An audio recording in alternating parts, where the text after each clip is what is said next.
sekalian, seperti biasa sebelum memulai kajian kita sekolah kita. Allahumma salli wa sallim wa barik alaihi wa ala alihi ya Rabbi bil Mustafa balligh maqasidana waghfir lana ma madha ya wasi'al karami.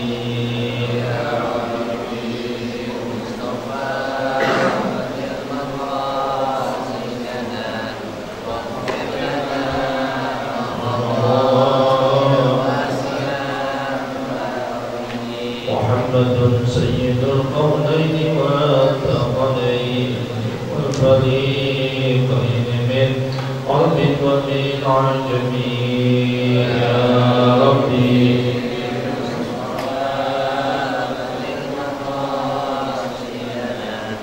واغفر لنا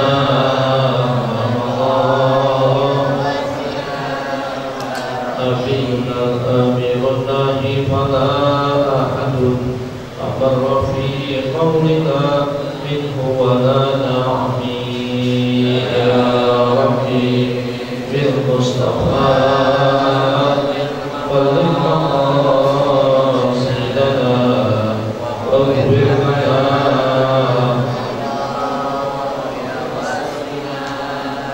والحكيم الذي ترجى شفاعته لكل هول من الأهوال المقتحم يا ربي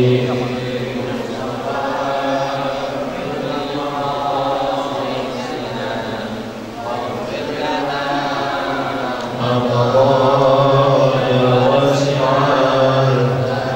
يا نفس لا تقنطي من زلة عظمى إن الكبائر في الغفران كالنمم يا ربي بالمصطفى بلغ مقاصدنا واغفر لنا ما مضى وامن على جميع الحاضر بمغفرة تمحو خطايانا في بدء ومختتم يا ربي بالمصطفى بلغ مقاصدنا واغفر لنا ما مضى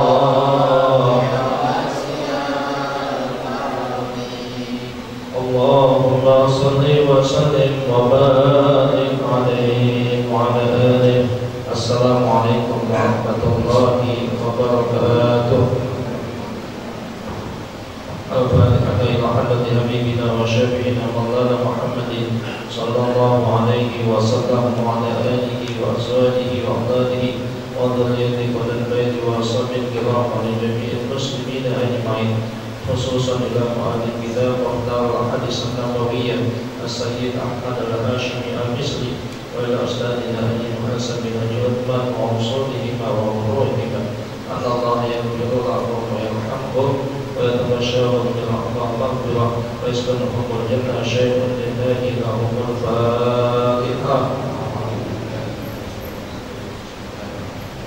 Alhamdulillahi rabbil alamin. Iyyaka na'budu wa iyyaka nasta'in. Shiratal mustaqim. Shiratal ladzina an'amta 'alaihim ghairil maghdubi 'alaihim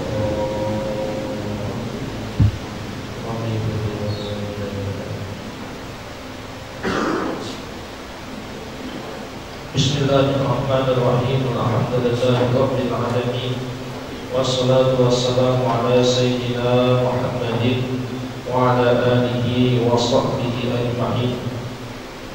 Subhanaka la ilma lana illa ma 'allamtana innaka antal alimul hakim. Rabbi shrah li sadri wa yassir li amri wahlul 'uqdatam min lisani yafqahu qawli. Hasbiyallahu liman ahammani, hasbiyallahu liman dawa alayya, hasbiyallahu liman hasadani, hasbiyallahu liman kadani bisu. Allahumma qinihim bima syi'ta wa kaifa syi'ta. Hasbiyallahu wa kafa, sami'allahu liman da'a, laisa wara'ahu muntaha, man tawakkala 'ala Allahi kufiya, wa man i'tasama billahi najah. Allahumma ta'ala hikmataka wa anshur alaina rahmataka ya dzal jalali wal ikram. Amma ba'du. Hadirin, para bapak, para ibu, para jamaah yang dimuliakan oleh Allah Subhanahu wa taala, alhamdulillah, puji dan syukur senantiasa kita panjatkan pada Allah Subhanahu wa taala karena pada malam hari ini walaupun masih hujan, namun alhamdulillah dengan izin Allah, dengan iradah dan ridha Allah, kita bisa kembali berkumpul di dalam masjid yang kita muliakan, di dalam majelis kita, dalam rangka untuk menambah pembenaran ilmu agama kita. Harapan kita, mudah-mudahan apa yang kita lakukan, yang kita kerjakan, yang kita niatkan semuanya diterima oleh Allah Subhanahu wa taala, dan insyaallah dicatat serta dijadikan sebagai amal ibadah yang akan memberatkan timbangan kebaikan kita pada hari kiamat kelak. Amin ya rabbal alamin. Salawat dan salam tak lupa pula kita curahkan dan kita limpahkan kepada junjungan alam, yakni Nabi kita Nabi besar Muhammad sallallahu alaihi wasallam beserta keluarganya, para sahabatnya, pengikutnya sekalian sampai yaumil qiyamah. Hadirin, para bapak, para ibu, para jemaah sekalian, kajian kita pada malam hari ini masuk di halaman 145. Halaman 145 baris pertama, yaitu hadis ke 997 ya. Bismillahirrahmanirrahim. Qala al-mu'allif rahimahullah, nafa'ana Allahu bihi wa bi'ulumihi fi daraini amin. Qala Rasulullah sallallahu alaihi wa alihi wa sahbihi wa sallam, laisa syai'un athqala fil mizani minal husnil khuluqi. Laisa syai'un, tidak ada sesuatu, athqala, yang lebih berat, bil mizani, di dalam timbangan, minal khuluqil hasani, daripada akhlak yang baik. Rawahu Ahmad an Abi Darda. Hadis diriwayatkan oleh Imam Ahmad dari Abi Darda. Para jemaah yang dimuliakan oleh Allah Subhanahu wa taala, hadis ke-997 ini Rasulullah sallallahu alaihi wasallam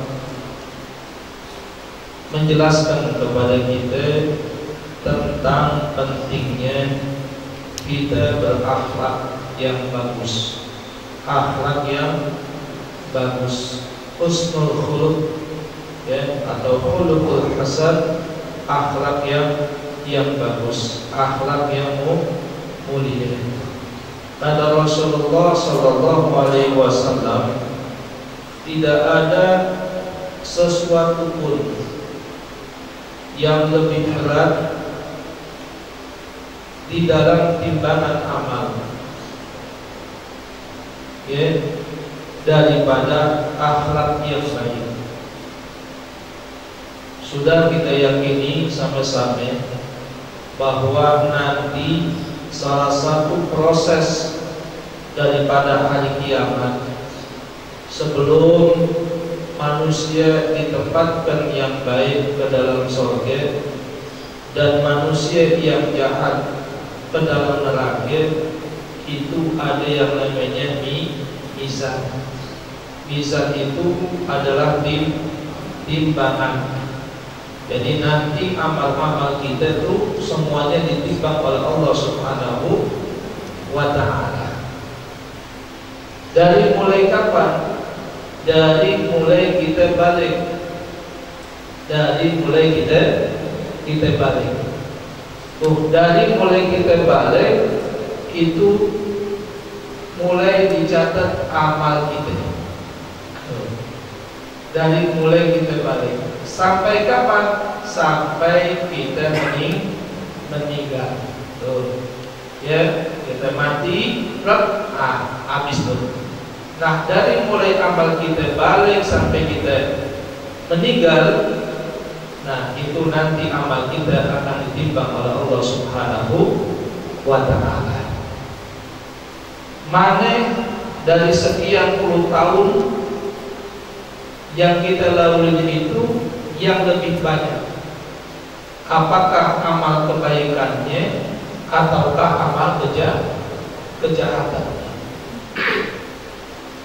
Kalau orang yang amal kebaikannya lebih berat nanti, ketika ditimbang, oh ternyata ini amal kebaikannya lebih berat ketimbang daripada amal jahatnya, maka dia itu adalah akan dimasukkan ke dalam surga. Mudah-mudahan kita termasuk daripada al-khair, amin. Ya. Dan sebaliknya, kalau ternyata pas ditimbang amal kita itu kejahatannya lebih banyak, ya, kebaikannya lebih sedikit, maka ini termasuk daripada orang yang ditempatkan nanti ke dalam neraka. Tuh nanti prosesnya begitu tuh.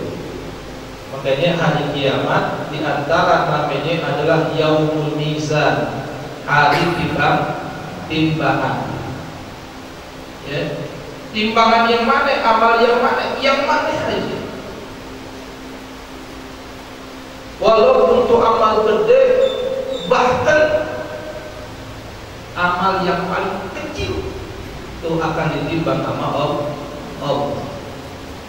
Dalam surat itu dikatakan dalam ya, wa may ya'mal mithqala dzarratin khairan yara wa may ya'mal mithqala dzarratin syarran yara. Walaupun kebaikan sekecil biji zarah tetap nanti akan diperhitungkan oleh Allah Subhanahu wa ta'ala. Begitu juga sebaliknya, walaupun amal kejahatan sekecil biji zarah pun nanti ada balasannya di hadapan Allah. Makanya kita jangan anggap remeh dengan ibadah walaupun sekecil apapun untuk ibadah kita. Dan begitu juga jangan kita anggap enteng dengan kejahatan walaupun sekecil apapun untuk kejahatan kita. Kenapa? Karena dua-duanya nanti akan dibalas oleh Allah Subhanahu wa ta'ala. Kita lagi jalan, ada paku di jalanan. Kita pungut, paku kecil apa gede bu? Kecil. Ya, kalau enggak ada bunyi, kalau enggak ada batu di jalanan, kita singkirin. Dengan niat apa? Ini kita singkirin supaya orang yang celaka nanti.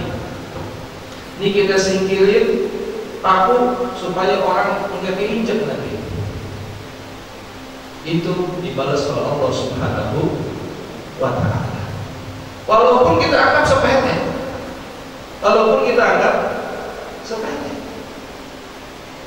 maaf, ini kita di masjid ini tempat suci bukan? Tempat suci. Nah kita lagi duduk, tahu-tahu ada foto orang di masjid, ada sedotan lah, ya, ada bekas aqua lah, ada bekas bungkus permen kan, kita buang. Dan lihat apa? Kita buang buat memuliakan masjid, buang ke tempat sampah tuh. Ya, itu kira-kira berat apa ringan? Berat apa ringan? Ringan. Tapi itu di hadapan Allah ada ganjarannya. Ini kira-kira kita kalau masjid ada sedotan kita umpetin tapi kita buang. Kita umpetin, selimnya di karpet. Ya tadi mau baik, mau baik. Iya, selimnya di karpet. Jangan ketahuan. Iya, bungkus permen selimnya di karpet. Jangan. Kantongin. Kantongin walaupun satu kita kantongin dah. Buat apa kita kantongin? Gua mau buang, ntar kalau mau di luar kita buang. Itu dapat ganjaran dari Allah. Walaupun ringan. Tapi sebaliknya Bapak Ibu, kejahatan walaupun sekecil apapun pasti bakalan dibalas oleh Allah Subhanahu wa Ta'ala. Kita jalan, ya, di jalan pagi-pagi lagi olahraga, ya, kebetulan tuh di depan rumah orang tuh ada pohon apa biasanya? Kembang apa? Kembang yang wangi itu kembang mawar ya. Kita petik kembang. Ini kembang cakep banget. Udah menit petik ya cium. Sering gak begitu Bu? Sering gak? Itu kira-kira apaan? Jahat apa baik? Jahat apa baik Pak? Jahat. Bahkan dikit walaupun dikit, bukan masalah banyak dikitnya kejahatan, dikit walaupun sebesar biji darah tetap dibalas oleh Allah. Ambil lagi yang kita tahu keturunan ditanam dirawat. Kira-kira kalau keturunan di depan rumah orang itu ditanam apa yang nunggu sendiri? Ditanam. Ambil lagi dipupukin, disiram. Itu orang dalam hati gue pengen gimana nih keturunan gue pengen lihat kembangin cakep banget. Baru kembang dari petik sama orang. Pas kita keluar kira-kira tuan rumah tuh gimana? Ngomel apa enggak? Ngomel siapa nih? Mana kembang gue nih? Ya, perasaan baru mau makan udah enggak ada nih. Mau mampus tuh orang. Ame orang yang aktif kita berjumpai, apalagi sama Allah dibalas kita. Hati-hati.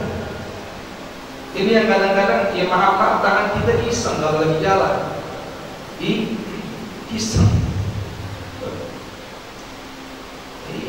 Walaupun walaupun obat Bapak Ibu. Ini kan kita enggak kalau obat minta ini obat orang ikhlas tak? Belum tahu. Kan begitu ya. Kita lagi sakit gigi butuh orang sakit. Di mana dia orang sakit? Wah ini mau dijaga pengaji no. Ambil aja berat banyak. Izin apa ini? Enggak pakai izin. Udah begitu pas dia mati lagi dengan sakit. Habis susumpahin kita orang ini. Minta dulu. Orangnya nggak ada Ustaz, bagaimana? Ya udah, kalau memang kita beneran ambil aja dulu. Entar apa? Pas ketemu ya besok. Kalau enggak kita apa? Minta redohnya. Bilang kok ngaji, apa kemarin ayah minta dulu sakit. Ya, ayah pengen minta kok ngaji nggak ada. Pintunya rapat aja, jangan-jangan kok ngaji lagi puncak kali ini. Ya, makanya ya saya minta aja kok ngaji ya. Itu akhirnya ya, iya gue redoh. Gitu. Kalau dia redoh, alhamdulillah. Dia ngomong, enggak gue nggak redoh, lu bayar 50.000. Bayar kan? Bayar, jangan ngedumel dong satu segitu aja 50.000. Kata kong Ali masih bodoh, serah gue yang punya. Ya kan? Makanya hati-hati gitu. Ini kadang-kadang yang kita nggak sadar perbuatan kita Bapak Ibu.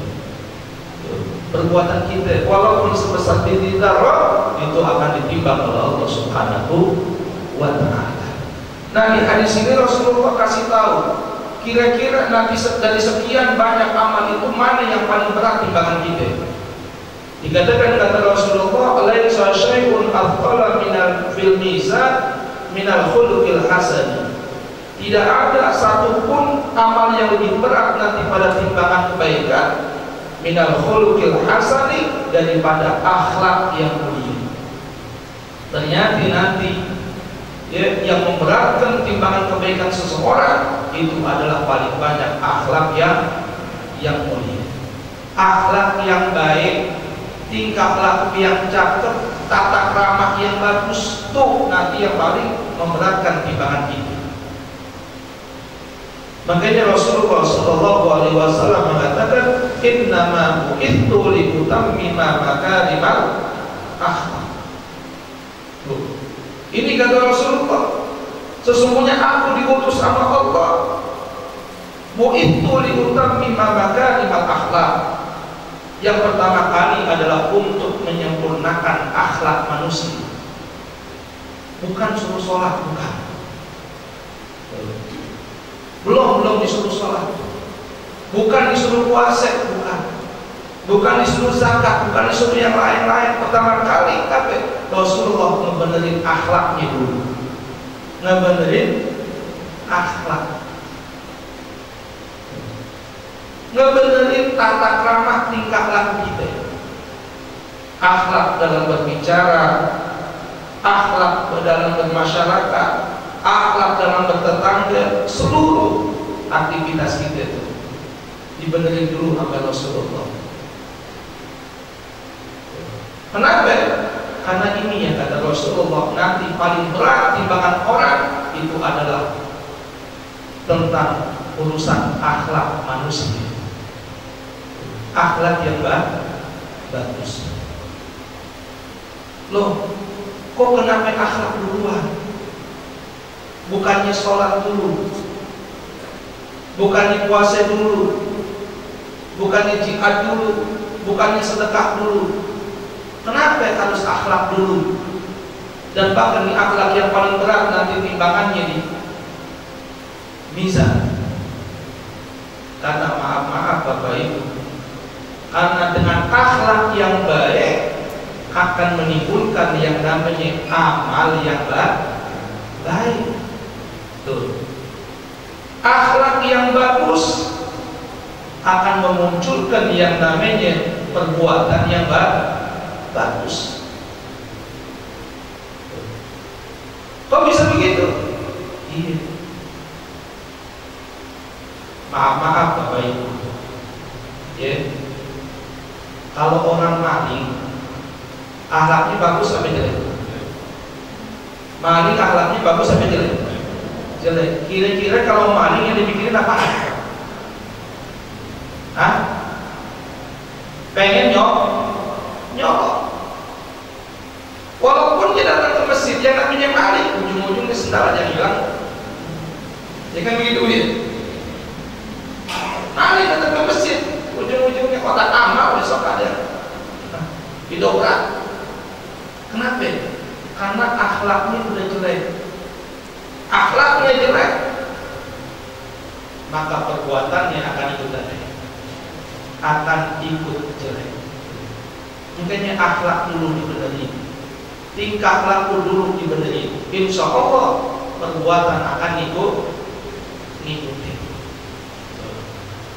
Ya, makanya akhlak nih, akhlak tingkah laku kita benerin Bapak Ibu. Ya. Ini mohon maaf, terutama sekarang di dunia pendidikan nih, yang lagi marah krisis akhlak. Maaf kalau kita lihat orang di Indonesia, orang pintar banyak apa sedikit? Banyak. Itu yang namanya cendekiawan, tuh orang pintar, profesor banyak, doktor banyak. Tapi kenapa ya? Orang pintar banyak, tapi koruptor nggak habis. Ya? Orang pintar banyak, tapi apa? Urusan laki-laki. Kenapa? Karena akhlaknya nggak ada.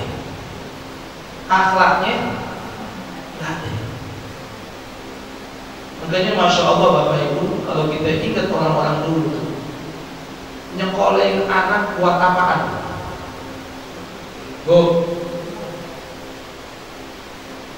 Bapak dah, Pak, nyekolahin anak buat apaan?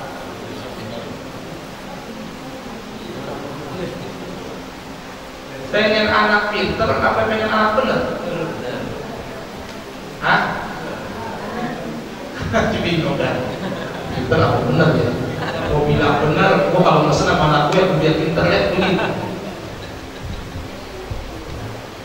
Maaf orang tua dulu tuh kalau mesen apa? Lu sekolah biar bener. Begitu apa gitu? Lu sekolah datang biar bener, jangan lu tinggi-tinggi sekolah, yang penting lu bener aja. Bener dilihat. Ya. Mau jadi apa kan kira yang penting bener. Kalau sekarang anak sekolah belajar ya supaya apa? Supaya pinter. Bener aja mana? Nggak ada. Makanya apa? Kebanyakan orang sekarang pinter kebelingan. Bener apa gitu? Iya. Kenapa? Orang tuanya doain udah salah. Orang tuanya niatin ngaji, anak udah salah. Dulu kita disuruh ngaji biar lu pinter, biar akhlak lu bener, biar sama orang tua hormat, biar sama guru taat. Pesannya begitu kita. Makanya dulu masya Allah orang yang namanya SMP SMA jarang, tapi banyak orang benar. Banyak orang benar. Orang jujur banyak. Tapi sekarang kenapa? Banyak orang sekolahnya tinggi, S1, S2, S3, kalau ada S4, S60 dia ambil gitu. Tapi kenapa bukan bikin berat, bikin rusak anak tadi itu? Ya, yang diperbaiki bukan benernya, tapi pinternya. Ini sekarang Bapak Ibu terjadi dengan kita alami begitu Bapak Ibu. Sampai lagi dunia pendidikan sekarang kita lihat. Ya. Makanya ada seorang pakar pendidikan tuh, Alif Anak yang bilang sekarang negara kita yang diumatin adalah watak bukan akhlak. Watak bukan akhlak. Seharusnya Rasulullah ajarin akhlak dulu baru watak. Makanya di sini Bapak Ibu, Rasulullah kasih tahu akhlak yang benar, akhlak benar. Akhlak kita sama Allah, akhlak kita sama manusia, akhlak kita sama orang tua, akhlak kita bermasyarakat, akhlak kita sama tetangga. Itu yang nanti akan memberatkan timbangan kita. Kenapa? Karena dengan akhlak kita otomatis amal kita jadi baik. Ya. Akhlak kita baik, otomatis amal kita jadi baik. Sama tetangga aja. Kita baik sama tetangga, akhlak kita baik sama tetangga, kita sopan sama tetangga. Kira-kira kalau kita baik sama tetangga, sopan sama tetangga, apa yang kita lakuin sama tetangga kita? Hah? Kita kasih makanan ke tetangga kita, kita kasih. Kita muliain ke tetangga kita muliain. Kenapa? Akhlak kita bagus sama tetangga. Kita kasih senyum tuh sama tetangga, akhlak kita. Tapi kira-kira kalau kita tetangga kita sama tetangga marah, pernah kita marah sama orang kita bagi duit? Marah sama orang kita bagi duit itu orang? Pernah gitu? Hah? Belum pernah. Orang kita marahin kita bagi duit, ada ya? Enggak ada. Kenapa kita gak bagi duit dia? Karena kita lagi marah, akhlak kita lagi rusak. Makanya akhlak kita rusak sama tetangga kita nggak benar. Kenapa bisa begitu? Gara-gara akhlak kita nggak ada. Sama orang tua begitu juga kita Bapak Ibu. Akhlak sama orang tua, insya Allah kalau kita akhlak sama orang tua akan kita hormati. Kita sopan sama orang tua, insya Allah orang tua akan kita bakti.